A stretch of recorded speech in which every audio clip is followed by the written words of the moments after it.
నిలయం చిన్మయతేజం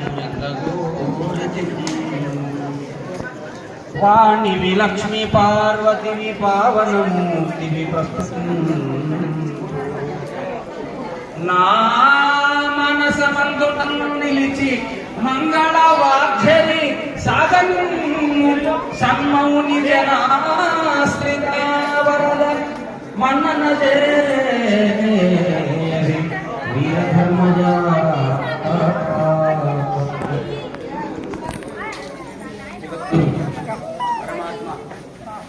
కోటిలింగేశ్వర వీరధర్మజ మాత పాదపద్మములకు ప్రణమిల్లుతూ సూర్యనంది సుక్షేత్రము నుండి విచేసినటువంటి శ్రీ శ్రీ శ్రీ శివయ్య నాన్నగారి యొక్క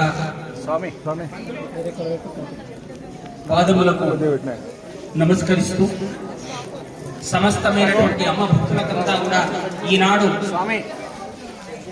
ఈ షాపూరు ఆశ్రమములకు ఆనందాశ్రమములకు విచ్చేసినటువంటి పెద్దలకు చిన్నలకు యజ్ఞ కార్యక్రమంలో ఎంత ఆనందంగా ఎంతో ఓపికతో కూర్చున్నటువంటి అమ్మలకు అక్కలకు అయ్యలకు ఆబాల గోపాలందరికీ కూడా శరణాగతి చేస్తూ ఉన్న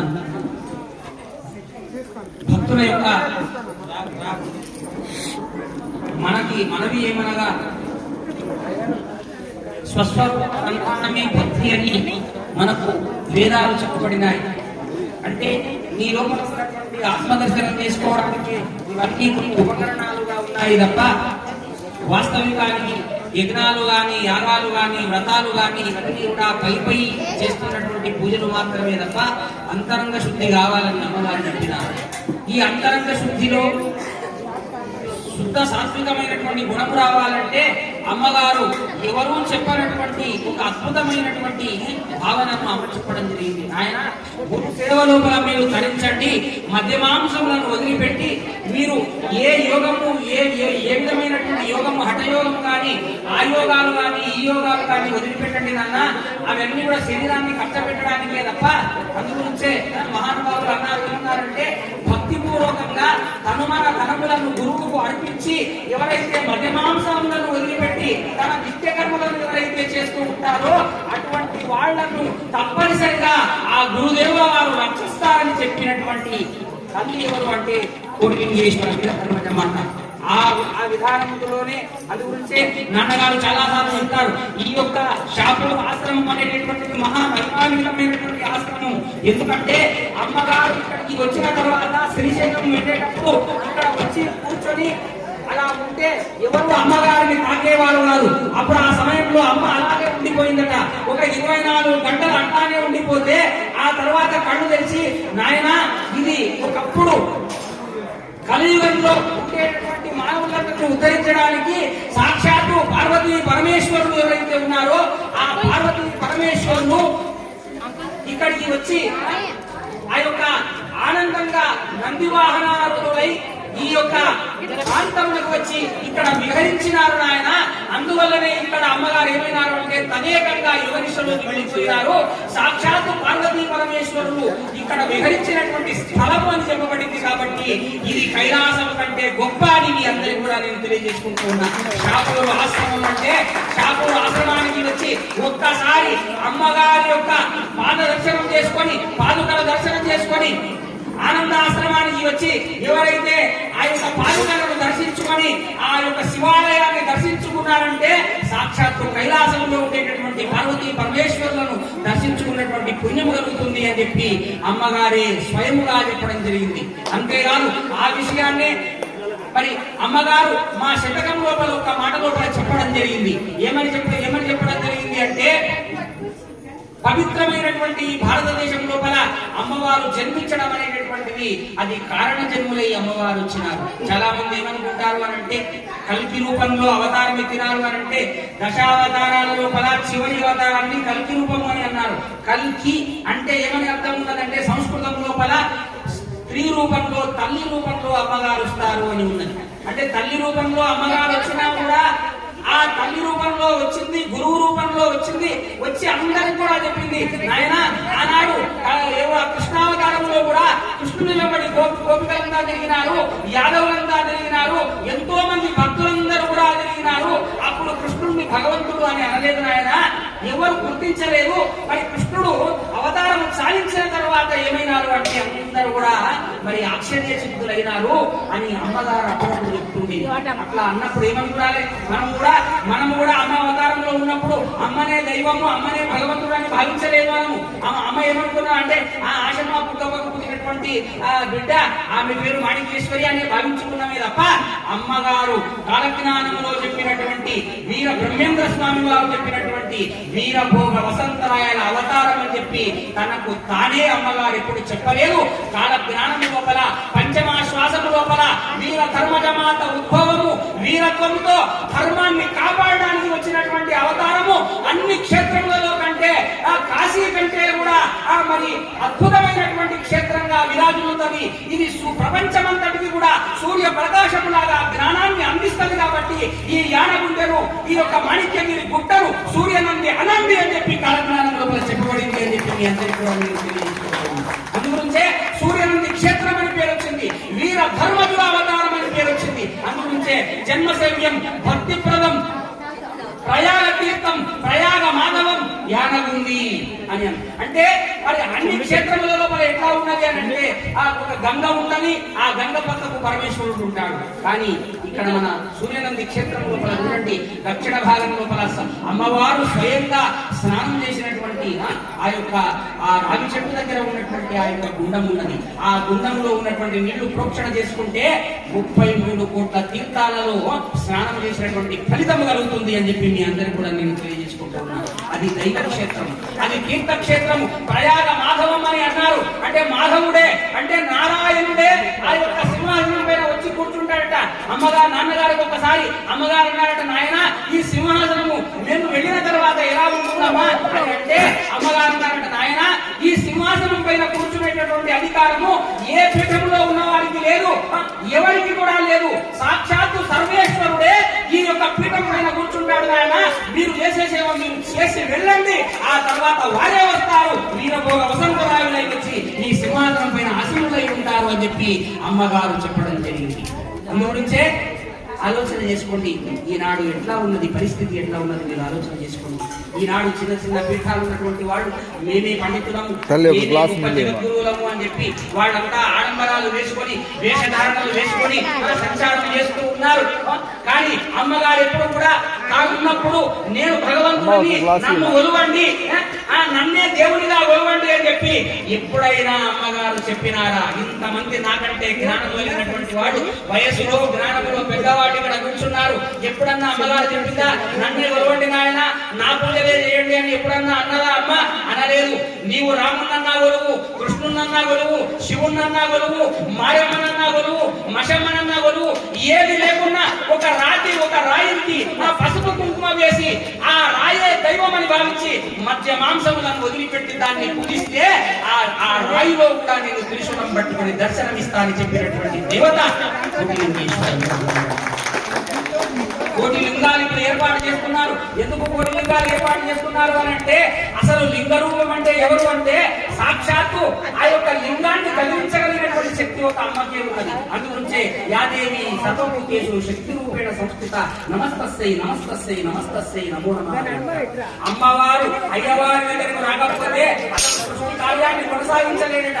అది శంకర్ల వారు అదే చెప్పినారు. అంటే ఈ లోకానికంతా ఈ లోకమంతా కూడా ఏది ఆ యొక్క హింసమయమై ఉన్నది, ఈ లోకమంతా కూడా దుర్మార్గమయమై ఉన్నది. ఒకసారి వెళ్ళి ఈ అహింస మార్గంలో ఈ ప్రపంచాన్నంతా కూడా మార్చడానికి అని చెప్పి అమ్మ కలికి రూపంలో ఈ యొక్క కలియుగానికి వచ్చింది.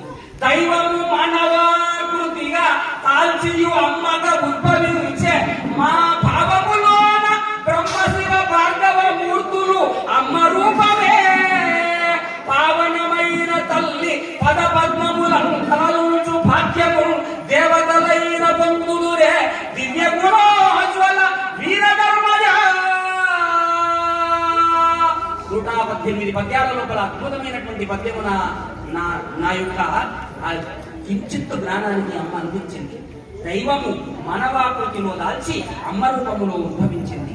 ఆ అమ్మనే నీవు బ్రహ్మగా భావించు, ఆ అమ్మనే శివుడిగా భావించు, ఆ అమ్మనే పరిపాలకుడైనటువంటి విష్ణుమూర్తిగా భావించుకొని ఏ మానవులైతే ఆ అమ్మనే గురువు, ఆ అమ్మనే సర్వస్వము, ఆ విశ్వాంతర్యామి వీర ధర్మజనే అన్ని రూపాలలో, అన్ని నామాలలో, అన్ని ధర్మాలలో, అన్నింటిలో ఉన్నది. కులమత భేదములు లేకుండా మనలో మనం ఐక్యత భావంతో ఈర్ష్య ద్వేషములు లేకుండా ఎలా ఉండగలిగినామో అలా ఉండగలిగితే ఒక్క సూర్యనంది కాదు, అసలు ఎక్కడ అమ్మ భక్తుడున్నాడో అమ్మ భక్తుల పాద ధూళి కూడా దొరకదు అని చెప్పి కాలజ్ఞానంలో చెప్పబడింది.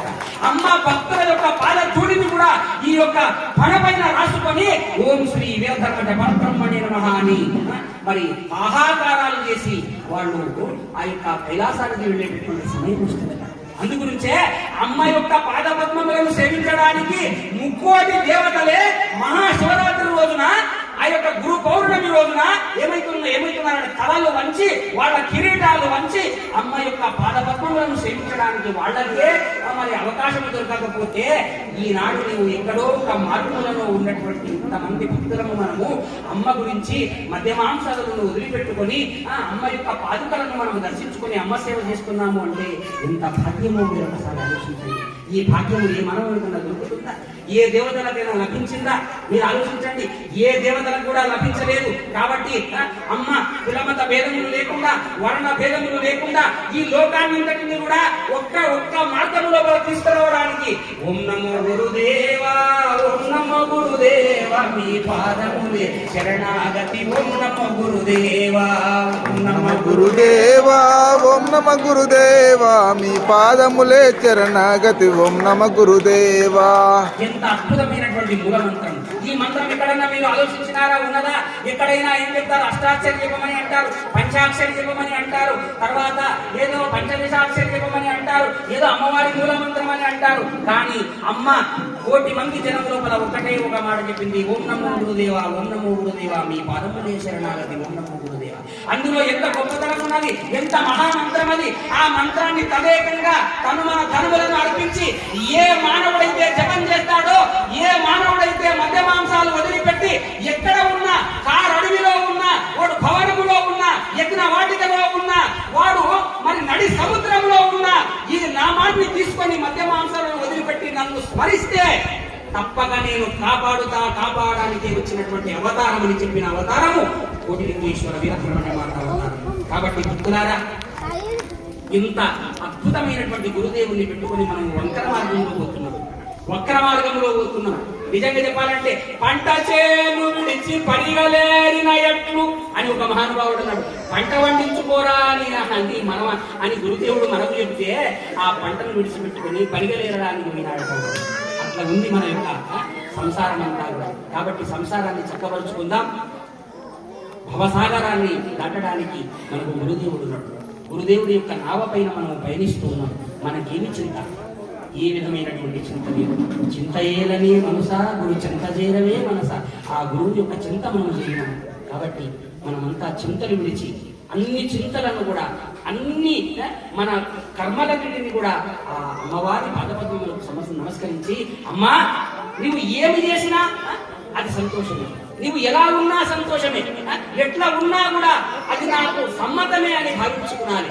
అందుగురించే నీ మనసు నన్నేమి చేసినను నీ మనసు, కష్టపెట్టినను నీ మనసు, నన్ను కడతీర్చినను నీ మనసు, కష్ట సుఖంబుల కావలున్న కైవల్య ఫలంబుకు చేర్చు వేగమే నీ మనసు నన్నేమి చేసినను నీ మనసు, మనములు అన నిన్ను వదలక నిలిపింది మదాపగర నా కన్నుల కగుపడు నీ మనసు నన్నేమి చేసినను నీ మనసు, పాపములు పుణ్యములు నిన్ను కాల్చిన క్షణమే దూరములు. పాపాలు అంటారు. అమ్మ పాదాలు పట్టుకున్న తర్వాత పాపం ఎక్కడదయ్యా? పుణ్యాలు అని అంటారు. పుణ్యం చేసినా పరమాత్ముడు కనపడలే, పాపము చేసినా కూడా పరమాత్ముడు కనపడలే, సాక్షి మాత్రుడై ఉన్నాడు.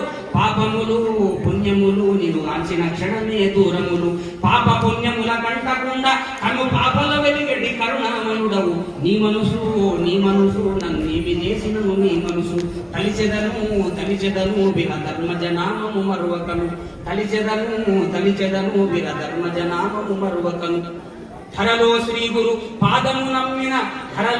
గురు పాదము నమ్మిన దాసదాసులను ఏమి చేసినను నీ మనసు నన్నేమి చేసినను నీ మనసు జగద్గురు కోటిలింగేశ్వర వీర ధర్మజ మాత ఆకే జై కోటిలింగేశ్వర వీర ధర్మజ మాత జై